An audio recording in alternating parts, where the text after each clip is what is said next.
Chapter 7 The Sorting Hat The door swung open at once. A tall, black-haired witch in emerald-green robes stood there. She had a very stern face, and Harry's first thought was that this was not someone to cross. "The first years, Professor McGonagall," said Hagrid. "Thank you, Hagrid. I will take them from here." She pulled the door wide. The entrance hall was so big you could have fit the whole of the Dursleys' house in it. The stone walls were lit with flaming torches like the ones at Gringotts. The ceiling was too high to make out, and the magnificent marble staircase facing them led to the upper floors. They followed Professor McGonagall across the flagged stone floor. Harry could hear the drone of hundreds of voices from the doorway to the right. The rest of the school must already be here, but Professor McGonagall showed the first years into the small, empty chamber off the hall. They crowded in, standing rather close together, closer than they would usually have done, peering about nervously. "Welcome to Hogwarts," said Professor McGonagall. "The State of Term banquet will begin shortly. But before you take your seats at the Great Hall, you will need to be sorted into your houses. The sorting is a very important ceremony because while you are here, your house will be something like your family within Hogwarts. You will have classes with the rest of your house, sleep in your house dormitory, and spend free time in your house common room. The houses are called Gryffindor, Hufflepuff, Ravenclaw, and Slytherin. Each house has its own noble history, and each produced outstanding witches and wizards. While you are at Hogwarts, your triumphs will earn you house points, while any rule-breaking will lose you house points. At the end of the year, the house with the most points is awarded the house cap, a great honor. I hope each of you will be a credit to whichever house becomes yours. The sorting ceremony will take place in a few minutes in front of the rest of the school. I suggest you all smarten yourselves up as much as you can while you're waiting." Her eyes lingered for a moment on Neville's cloak, which was fastened under his left ear, and on Ron's smudged nose. Harry nervously tried to flatten his hair. "I shall return when we are ready for you," said Professor McGonagall. "Please wait quietly." She left the chamber. Harry swallowed. "How exactly do they sort us into our houses?" asked Ron. "Some sort of test, I think. Fred said it hurts a lot, but I think he was joking." Harry's heart gave a horrible jolt. A test? In front of the whole school? But he didn't know any magic yet. What on earth would he have to do? He hadn't expected something like this the moment they arrived. He looked around anxiously and saw that everyone else looked horrified too.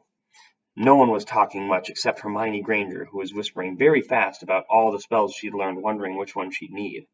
Harry tried hard not to listen to her. He'd never been more nervous. Never. Not even when he had to take the school report home to the Dursleys saying he'd somehow turned the teacher's wig blue. He kept his eyes fixed on the door. Any second now, Professor McGonagall would come and lead him to his doom. Then something happened that made him jump about a foot in the air. Several people behind him screamed. "What the?" He gasped. So did all the people around him. About 20 ghosts had just streamed through the back wall, pearly white and slightly transparent. They glided across the room, talking to one another, and hardly glanced at the first years. They seemed to be arguing. What looked like a fat little monk was saying, "Forgive and forget, I say. We ought to give him a second chance." "My dear Friar, haven't we given Peeves all the chances he deserves? He gives us all a bad name, and, he's not really even a ghost. I say, what are you all doing here?" The ghost wearing a ruff and tights had suddenly noticed the first years. Nobody answered. "Just students," said the fat friar, smiling around at them. "About to be sorted, I suppose." A few people nodded mutely. "Hope to see you in Hufflepuff," said the friar. "My old house, "Now move along," said a sharp voice. "The sorting ceremony is about to begin." Professor McGonagall had returned. One by one, the ghosts floated away through the opposite wall. "Now form a line," Professor McGonagall told the first years, "and follow me." Feeling oddly as though his legs had turned to lead, Harry got into line behind a boy with sandy hair. With Ron behind him, and they walked out of the chamber. back across the hall and through a pair of double doors into the great hall. Harry had never even imagined such a strange and splendid place. It was lit by thousands and thousands of candles that were floating in midair all over the 4 long tables where the rest of the students were sitting. These tables were laid with glittering golden plates and goblets. At the top of the hall was another long table where the teachers were sitting. Professor McGonagall led the first years up here so that they came to a halt in a line facing the other students, with the teachers behind them. The hundreds of faces staring at them looked like pale lanterns in the flickering candlelight. Dotted here and there among the students, the ghosts shone misty silver. Mainly to avoid all the straining eyes, Harry looked upward and saw a very velvety black ceiling dotted with stars. He heard Hermione whisper, "It's bewitched to look like the sky outside. I read about it in Hogwarts, a history." It was hard to believe that there was a ceiling at all, and that the great hall didn't simply open up to the heavens.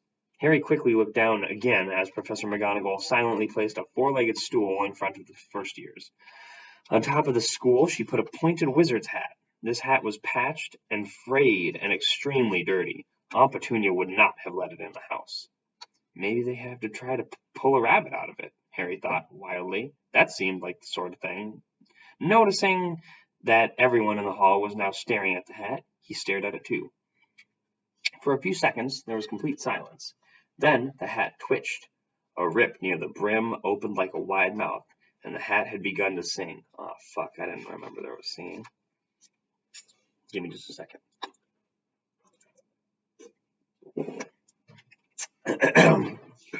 All right. Buckle up. "Oh, you may not think I'm pretty, but don't judge me on what you see. I'll eat myself if you can find a smarter hat than me. You can keep your bowlers black, your top hat sleek and tall, for I'm the Hogwarts Sorting Hat, and I can cap them all. There's nothing hidden in your head the Sorting Hat can't see, so try me on and I will tell you where you ought to be. You might belong in Gryffindor, where dwell the brave at heart. Their daring nerve and chivalry set Gryffindors apart. You might belong in Hufflepuff, where they are just and loyal. Those patient Hufflepuffs are true and unafraid of toil. Or yet in wise old Ravenclaw, if you've a ready mind, where those of wit and learnings will always find their kind. Or perhaps in Slytherin you'll make your real friends. Those cunning folk use any means to achieve their ends. So put me on, don't be afraid, and don't get in the flap. You're safe in hands, though I have none, for I'm a thinking cap." The whole hall burst into applause as the hat finished its song. It bowed to each of the 4 tables, then became quite still again. So we've just got to try on the hat, whispered Ron to Harry.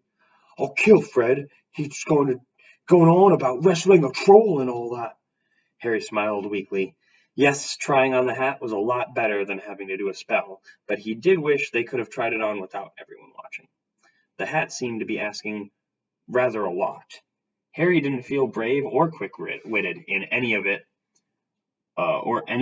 that in the moment. That was a messy sentence, but just remember how awesome that song was. That was the first time. Okay, continuing. If only the hat had mentioned a house for people who felt a bit queasy. That would have been the one for him. Professor McGonagall now stepped forward, holding a long roll of parchment. "When I call your name, you will put on the hat and sit on the stool to be sorted," she said. "Abbot Hannah." A pink-faced girl with blonde pigtails stumbled out of line, put on the hat, which fell right down to her eyes, and sat down. A moment's pause. "Hufflepuff!" shouted the hat. The table on the right cheered and clapped as Hannah went to sit down at the Hufflepuff table. Harry saw the ghost of the fat friar waving merrily at her. "Bones, Susan!" "Hufflepuff!" shouted the hat again, and Susan scuttled off to sit next to Hannah. "Boot, Terry!" "Ravenclaw!" The table second from the left clapped this time.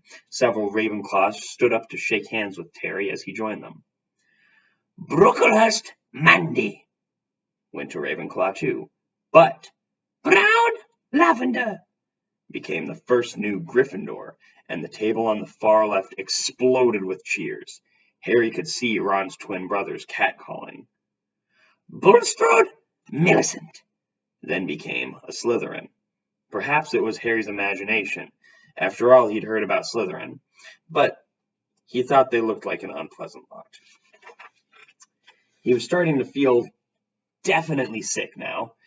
He remembered being picked for teams at gym at his old school. He had always been last to be chosen, not because he was no good, but because no one wanted Dudley to think they liked him. Finch Fletchy, Justin. Hufflepuff! Sometimes, Harry noticed, the hats shouted out the house at once, but at others it took a little while to decide. Finnegan, Seamus. The sandy-haired boy next to Harry in line sat on the stool for almost a whole minute before the hat had declared him a Gryffindor. Excuse me. Oh, Granger, Hermione. Hermione almost ran to the stool and jammed the hat on eagerly to her head. Gryffindor! Shouted the hat. Ron groaned. A horrible thought struck Harry, as horrible thoughts always do when you're very nervous. What if he wasn't chosen at all? What if he just sat there with the hat over his eyes for ages until Professor McGonagall jerked it off his head and said that he had obviously been a mistake and he'd better go back on the train? When Neville Longbottom, the boy who kept losing his toad, was called, he fell over on his way to the stool. The hat took a long time to decide with Neville when it finally shouted, Gryffindor!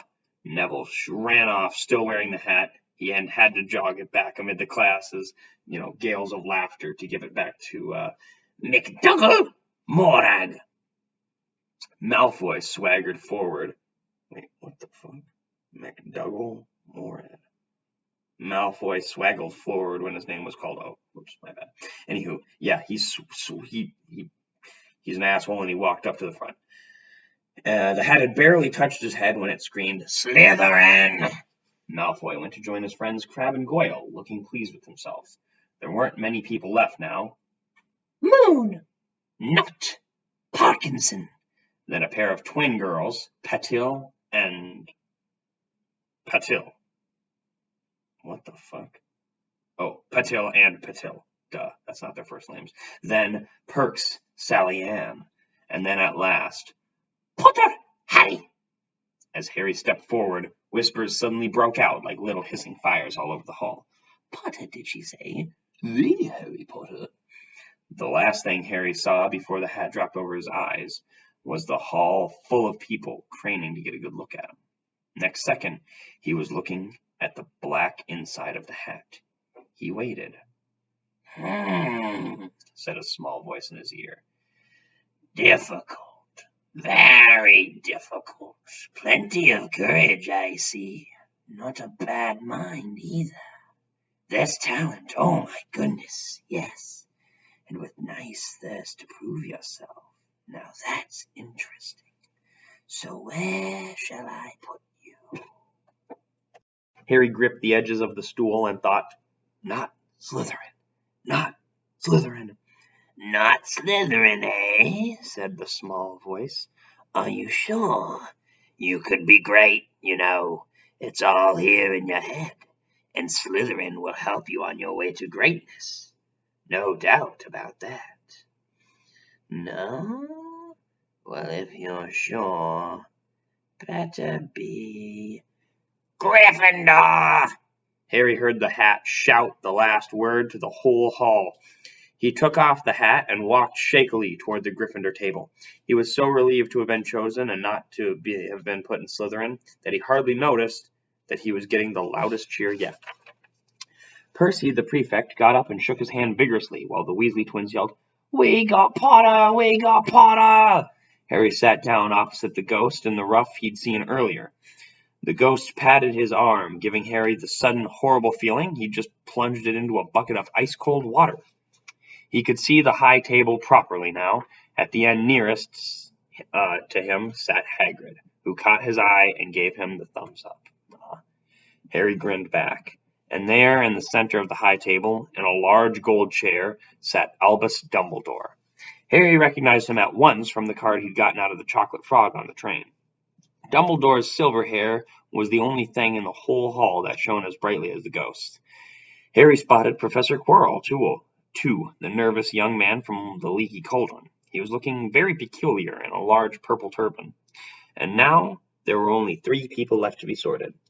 Thomas Dean, A black boy, even taller than Ron, oh there, J.K. Rowling, joined Harry at the Gryffindor table. Turpin Lisa, Became a Ravenclaw, and fingers under the table. Wait, what? And then it was Ron's turn. There we go. He was a pale green by now. Harry crossed his fingers under the table, and a second later the hat shouted, Gryffindor! Harry clapped loudly with the rest as Ron collapsed into the chair next to him.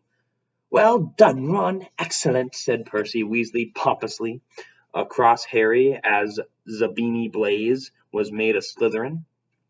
Professor McGonagall rolled up her scroll and took the sorting hat away. Harry looked down at his empty gold plate. He had only just realized how hungry he was. The pumpkin pasties seemed ages ago. Albus Dumbledore had gotten to his feet. He was beaming at the students, his arms opened wide, as if nothing could have pleased him more than to see them all there. Welcome, he said. Welcome to a new year at Hogwarts. Before we begin our banquet, I would like to say a few words, and here they are. Nitwit, blubber, oddment, tweak. Thank you. He sat back down. Everybody clapped and cheered. Harry didn't know whether to laugh or not. Is he a bit mad? He asked Percy uncertainly. Mad, said Percy airily. He's a genius, best wizard in the world. But he has been mad, yes. Potatoes, Harry. Harry's mouth fell open. The dishes in front of him were now piled with food. He had never seen so many things he liked to eat on one table. Roast beef, roast chicken, pork chops and lamb chops, sausages, bacon and steak, boiled potatoes, roast potatoes, fries, Yorkshire pudding, peas, carrots, gravy, ketchup, and, for some strange reason, peppermint humbugs. The Dursleys had never exactly starved Harry, but he'd never been allowed to eat as much as he liked. Dudley had always taken anything that Harry really wanted, even if it made him sick. Harry piled his plate with a bit of everything except the peppermints and began to eat. It was all delicious. That does look good, said the ghost in the ruff sadly, watching Harry cut up a steak. Can't you? I haven't eaten for nearly 400 years, said the ghost. I don't need to, of course, but one does miss it. I don't think I've introduced myself. Sir Nicholas de Mimsley Porpington at your service. Resident ghost of Gryffindor Tower. I know who you are, said Ron suddenly. My brothers told me about you. You're nearly Headless Nick. I would prefer you call me Sir Nicholas de Mimsey, the ghost began stiffly, but sandy-haired Seamus Finnegan interrupted. Nearly headless? How can you be nearly headless? Sir Nicholas looked extremely miffed, as if their little chat wasn't going at all the way he wanted. Like this, he said irritably. He seized his left ear and pulled. His whole head swung off his neck and fell onto his shoulder as if it was on a hinge. Someone had obviously tried to behead him, but not done it properly. Looking pleased at the stunned looks on their faces, nearly headless Nick flipped his head back onto his neck, coughed, and said, So, new Gryffindors. I hope you're going to help us win the house champion this year. Gryffindors have never gone so long without winning. Slytherins have got the cup 6 years in a row. The bloody Baron's becoming almost unbearable. He's the Slytherin ghost. Harry looked over at the Slytherin table and saw a horrible ghost sitting there, with blank staring eyes, a gaunt face, and robes stained with silver blood. He was right next to Malfoy, who Harry was pleased to see didn't look too pleased with the seating arrangements. How did he get covered in blood? Asked Seamus with great interest. I never asked, said nearly headless Nick delicately. When everyone had eaten as much as they could, the remains of the food faded from the plates, leaving them sparkling clean as before.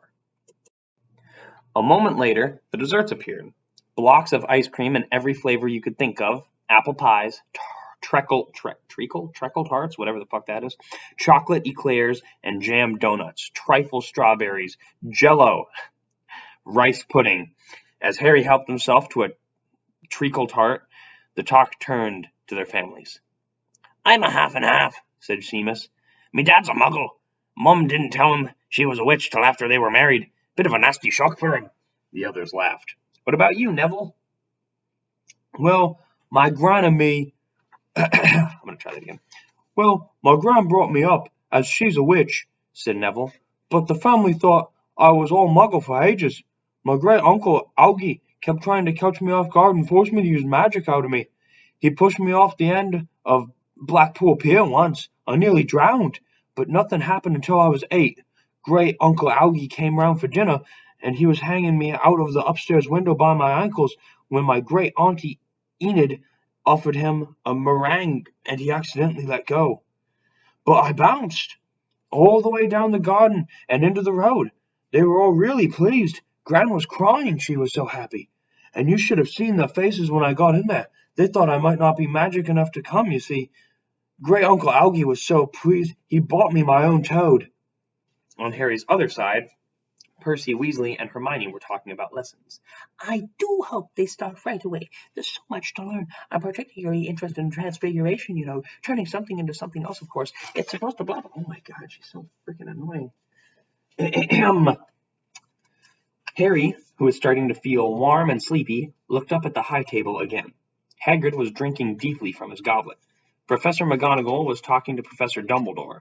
Professor Quirrell, in his absurd turban, was talking to a teacher with greasy black hair, a hooked nose, and sallow skin.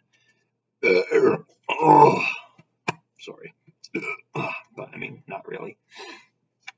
Okay. It happened very suddenly. The hook-nosed teacher looked past Quirrell's turban, straight into Harry's eyes, and a sharp, hot pain shot across the scar on Harry's forehead. Ouch! Harry clapped his hand to his head. What is it? Asked Percy.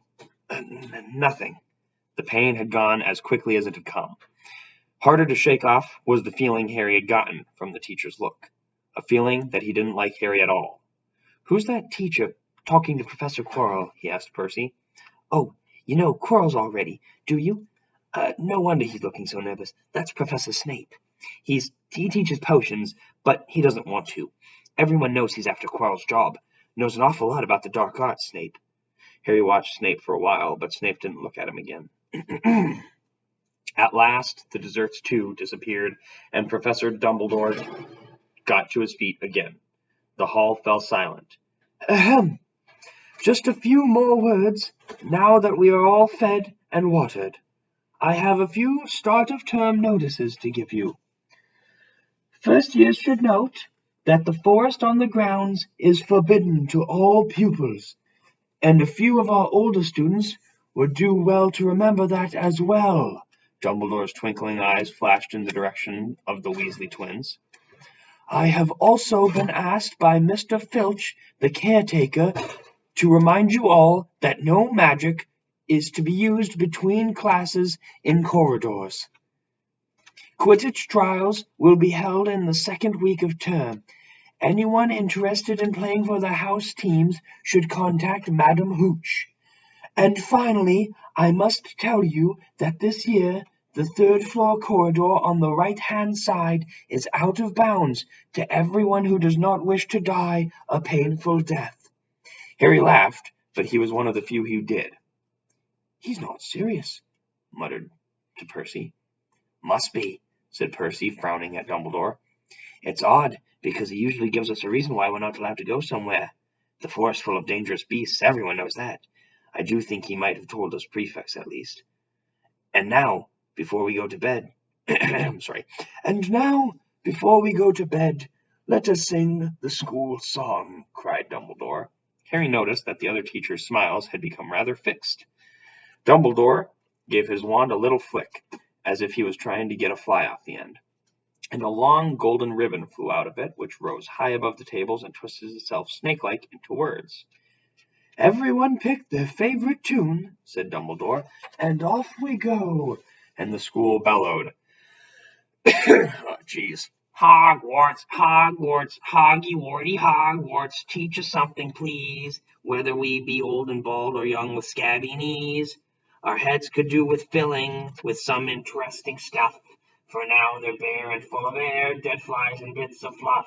So teach us things worth knowing, bring back what we've forgot. Just do your best, we'll do the rest, and learn until our brains all rot. That wasn't as good as my hat impression, but there was no one specifically singing that one in my defense. And it's fitting. Everyone finished the song at different times. At last, only the Weasley twins were left singing along to a very slow funeral march. Dumbledore conducted their last few lines with his wand, and when they had finished, he was one of those who clapped loudest. Ah, music, he said, wiping his eyes. A magic beyond all we do here. And now bedtime. Off you trot.